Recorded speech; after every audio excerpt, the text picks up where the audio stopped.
تصور کریں کہ آپ اپنے شہر کے سب سے کامیاب، سب سے امیر تاجر ہیں۔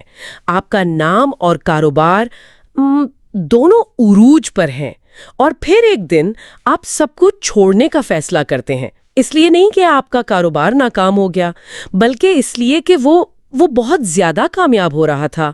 آج ہم اسی حیران کن کہانی کا گہرائی سے جائزہ لے رہے ہیں، حضرت ابو درداء رضی اللہ عنہ کی زندگی کے ذریعے۔ جی، یہ واقعی ایک ایسی کہانی ہے جو کامیابی کے بارے میں ہمارے تمام جدید تصورات کو چیلنج کرتی ہے۔ بالکل۔ ہمارے پاس جو مواد ہے وہ بتاتا ہے کہ یہ کوئی جذباتی فیصلہ نہیں تھا۔ اچھا؟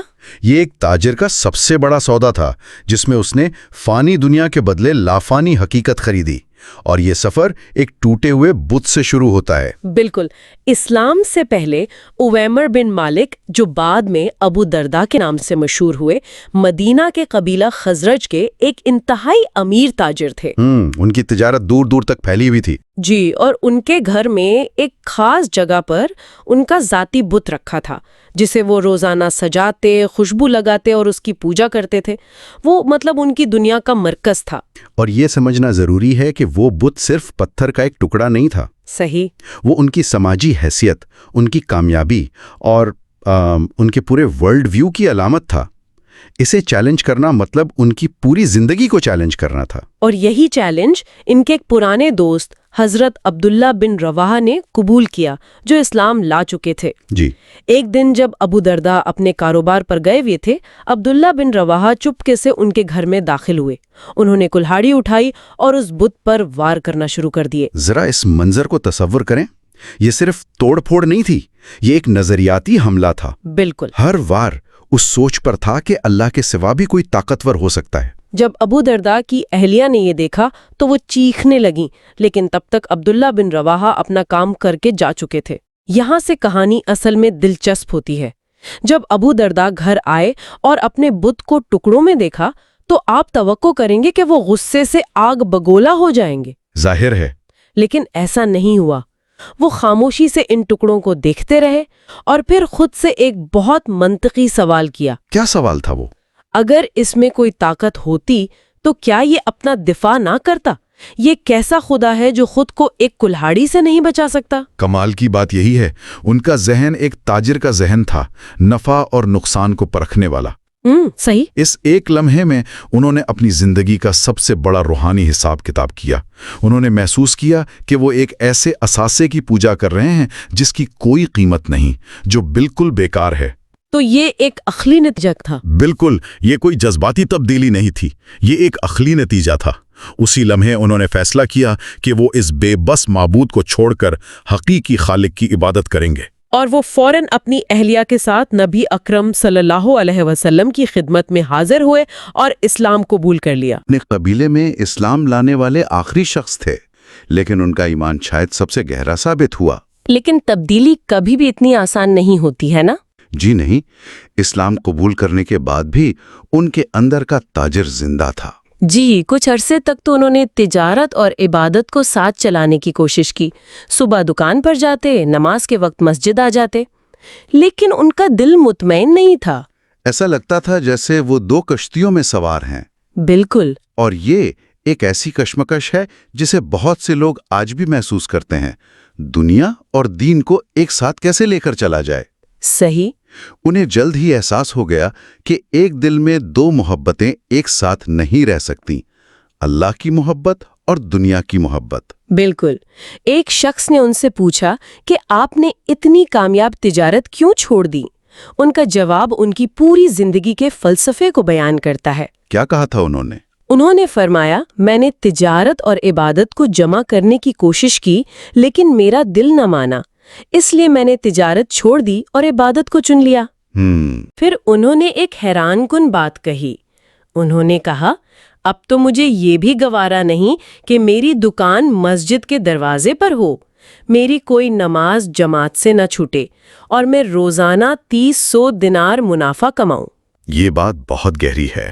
دیکھیں، وہ یہ نہیں کہہ رہے ہیں کہ تجارت حرام ہے، نہیں، بلکہ وہ یہ کہہ رہے ہیں کہ ان کے لیے، ان کی روحانی طبیعت کے لیے تجارت کا شور اور وہ حساب کتاب اللہ کے ذکر میں ایک رکاوٹ بن رہا تھا۔ اچھا، یہ دنیا کو ترک کرنا نہیں تھا، بلکہ دل کو دنیا کی محبت سے خالی کرنا تھا۔ انہوں نے محسوس کیا کہ روحانی سکون اور اللہ سے تعلق اس دولت سے کہیں زیادہ قیمتی ہے جو وہ کما رہے ہیں۔ تو یہ ایک طرح سے ترک کرنا نہیں تھا بلکہ اپ گریڈ کرنا تھا، ایک بہتر سودا کرنا۔ بالکل، کیا زبردست بات کہی آپ نے۔ انہوں نے ایک عارضی، زیادہ خطرے والے اثاثے یعنی دنیاوی دولت کو ایک دائمی، گارنٹی شدہ اثاثے یعنی اللہ کی رضا سے تبدیل کر لیا۔ واہ، یہ اب بھی ایک تاجر کی سوچ تھی، بس کرنسی بدل گئی تھی۔ اور جب انہوں نے یہ سودا کیا تو حکمت اور علم کے دروازے ان پر کھل گئے۔ اور اسی حکمت کی وجہ سے خلیفہ دوم حضرت عمر رضی اللہ عنہ کی نظر ان پر پڑی۔ جی، انہوں نے اپنے دور خلافت میں انہیں شام کا گورنر اور قاضی مقرر کرنا چاہا۔ شام اس وقت اسلامی سلطنت کا نیا حصہ بنا تھا، ایک امیر، خوشحال اور رومی تہذیب سے متاثرہ علاقہ۔ اور اس وقت قاضی کا عہدہ صرف مقدمے فیصلہ کرنے تک محدود نہیں تھا۔ قاضی شہر کا سب سے بڑا معلم، اخلاقی رہنما اور ایک طرح سے عوامی شعور کا محافظ بھی ہوتا تھا۔ صحیح۔ حضرت عمر جانتے تھے کہ دمشق جیسے شہر کو، جہاں دولت اور عیش و عشرت کی فراوانی تھی، ایک ایسے رہنما کی ضرورت ہے جس کی نظر دنیا پر نہ ہو۔ لیکن حضرت ابو درداء نے تو یہ عہدہ قبول کرنے سے انکار کر دیا تھا۔ جی بالکل، جب حضرت عمر نے بہت اصرار کیا تو انہوں نے ایک شرط پر قبول کیا۔ کیا شرط تھی وہ؟ کوئی تنخواہ نہیں لوں گا۔ یعنی وہ اقتدار کو طاقت یا دولت کے لیے نہیں، بلکہ اصلاح اور تعلیم کے لیے استعمال کرنا چاہتے تھے۔ وہ دمشق کے لوگوں کو یہ دکھانے جا رہے تھے کہ حقیقی زندگی کیا ہوتی ہے۔ اور انہوں نے یہ کر کے دکھایا۔ جب وہ دمشق پہنچے تو دیکھا کہ لوگ اونچے اونچے محل بنا رہے ہیں، دنیا کی دولت جمع کرنے میں ایک دوسرے سے مقابلہ کر رہے ہیں۔ جی، ایک دن انہوں نے سب کو مسجد میں جمع کیا اور ایک ایسی تقریر کی جو تاریخ کا حصہ بن گئی۔ کیا کہا تھا اس تقریر میں؟ انہوں نے کہا، اے اہل دمشق، کیا تمہیں شرم نہیں آتی؟ تم ایسے گھر بناتے ہو جن میں تم رہتے نہیں، ایسی امیدیں رکھتے ہو جو پوری نہیں ہوتی، اور ایسی چیزیں جمع کرتے ہو جو تم کھاتے نہیں۔ واہ! تم سے پہلے کی قومیں تم سے زیادہ طاقتور اور امیر تھیں، آج ان کے گھر قبرستان بن چکے ہیں اور ان کی امیدیں دھوکہ ثابت ہوئیں۔ یہ الفاظ آج بھی اتنے ہی متعلقہ ہیں جتنے اس وقت تھے۔ بالکل۔ اور ان کی اپنی زندگی اس بات کا عملی ثبوت تھی جس کی وہ تبلیغ کر رہے تھے۔ ایک مشہور واقعہ ہے جب حضرت عمر خود ان سے ملنے شام تشریف لائے۔ جی، وہ رات کے وقت ان کے گھر پہنچے تھے۔ جی، اور دروازے پر کوئی کنڈی نہیں تھی، دھکا دینے پر کھل گیا۔ جب حضرت عمر اندر داخل ہوئے تو گھپ اندھیرا تھا، گھر میں چراغ تک نہیں تھا، کچھ بھی نہیں۔ انہوں نے آواز دی تو ابو درداء نے جواب دیا۔ حضرت عمر نے ان کے جسم کو ٹٹولا تو محسوس ہوا کہ ان کے نیچے کوئی بستر نہیں، صرف سخت کنکریلی زمین ہے، اور اوڑھنے کے لیے ایک پتلی سی چادر جو سردی کو نہیں روک سکتی۔ یہ دیکھ کر اسلامی سلطنت کے حاکم حضرت عمر رونے لگے۔ ذرا اس منظر کو تصور کریں، پوری اسلامی سلطنت کا سب سے طاقتور شخص اپنے ایک گورنر کے گھر میں اندھیرے میں بیٹھا رو رہا ہے، اس کی سادگی پر۔ حضرت ابو درداء نے پوچھا، اے امیر المومنین، آپ کیوں روتے ہیں؟ حضرت عمر نے کہا، تمہاری اس حالت پر۔ تو انہوں نے کیا جواب دیا؟ انہوں نے تسلی دیتے ہوئے کہا، کیا آپ کو نبی اکرم صلی اللہ علیہ وسلم کی وہ حدیث یاد نہیں کہ دنیا میں ایک مسافر کا سامان ہی کافی ہے؟ یہ ایک خاموش لمحہ تاریخ کے ہزاروں خطبوں سے زیادہ طاقت پر پیغام دے رہا تھا۔ بالکل۔ ان کی زندگی کا ایک اور واقعہ تو اس سے بھی زیادہ حیران کن ہے، اور وہ ان کی بیٹی کے رشتے سے متعلق ہے۔ جی، حضرت امیر معاویہ والا واقعہ۔ جی، اس وقت کے حاکم شام حضرت امیر معاویہ، جو اسلامی دنیا کی سب سے طاقتور شخصیات میں سے تھے، انہوں نے اپنے بیٹے یزید کے لیے حضرت ابو درداء کی بیٹی کا رشتہ مانگا۔ اور یہ کوئی عام رشتہ نہیں تھا، یہ اس وقت کے سب سے طاقتور سیاسی خاندان میں شادی کی پیشکش تھی۔ مطلب ایک شہزادے کا رشتہ تھا۔ جی، یزید ایک شہزادہ تھا اور اس سے شادی کا مطلب ملکہ جیسی زندگی گزارنا تھا۔ یہ ایک ایسی پیشکش تھی جسے کوئی باپ خواب میں بھی ٹھکرا نہیں سکتا۔ لیکن حضرت ابو درداء نے ٹھکرا دیا۔ جی، انہوں نے صاف انکار کر دیا۔ صرف یہی نہیں، بلکہ انہوں نے اپنی بیٹی کی شادی ایک عام نوجوان سے کر دی، جو اپنی دینداری اور تقوی کی وجہ سے جانا جاتا تھا، لیکن دنیاوی لحاظ سے بالکل غریب تھا۔ تو لوگوں نے پوچھا نہیں کہ آپ نے امیر المومنین کے بیٹے کا رشتہ ٹھکرا کر ایک فقیر کے گھر بیٹی کیوں بیاہ دی؟ بالکل پوچھا، اور ان کا جواب والدین کے لیے ایک دائمی سبق ہے۔ یہاں کمال کی بات یہ ہے کہ حضرت ابو درداء نے اپنی بیٹی کے مستقبل کو محفوظ کرنے کے لیے طاقت اور دولت کو مسترد کر دیا، جبکہ آج کے دور میں ہم سمجھتے ہیں کہ دولت سے ہی مستقبل محفوظ ہوتا ہے۔ ان کا فیصلہ اس سوچ کو مکمل طور پر الٹ دیتا ہے۔ تو انہوں نے کیا جواب دیا؟ انہوں نے فرمایا، میں نے اپنی بیٹی کے حق میں جو بہتر تھا وہ کیا۔ ذرا سوچو، میری بیٹی جب اس محل میں جائے گی جہاں ہر طرف سونے، چاندی اور موتیوں کی چمک ہوگی، جہاں خادمائیں ہر وقت اس کے ارد گرد ہوں گی، جی، تو اس کے دین کا کیا حال ہوگا؟ اس شان و شوکت اور عیش و عشرت میں اس کا دل اللہ سے کیسے جڑا رہے گا؟ واہ! ان کے نزدیک اصل خطرہ غریبی نہیں بلکہ وہ عیش و عشرت تھی جو انسان سے اس کا مقصد حیات چھین لیتی ہے۔ یہ ایک غیر معمولی سوچ ہے۔ انہوں نے اپنی بیٹی کی دنیاوی آسائش پر اس کی روحانی فلاح کو ترجیح دی۔ بالکل، انہوں نے اس کی آخرت کو اس کی دنیا پر مقدم رکھا۔ اس سے یہ سوال پیدا ہوتا ہے کہ ہم اپنی اولاد کے لیے کیا چاہتے ہیں، ایک آرام دہ زندگی یا ایک بامقصد زندگی؟ بہت گہرا سوال ہے۔ حضرت ابو درداء کا فیصلہ ہمیں بتاتا ہے کہ ایک حقیقی خیر خواہ والد کی ترجیحات کیا ہونی چاہیے۔ یہاں تک کہ زندگی کے آخری لمحات میں بھی ان کی سوچ کا محور یہی رہا۔ جب وہ بستر مرگ پر تھے تو ان کے دوست عیادت کے لیے آئے۔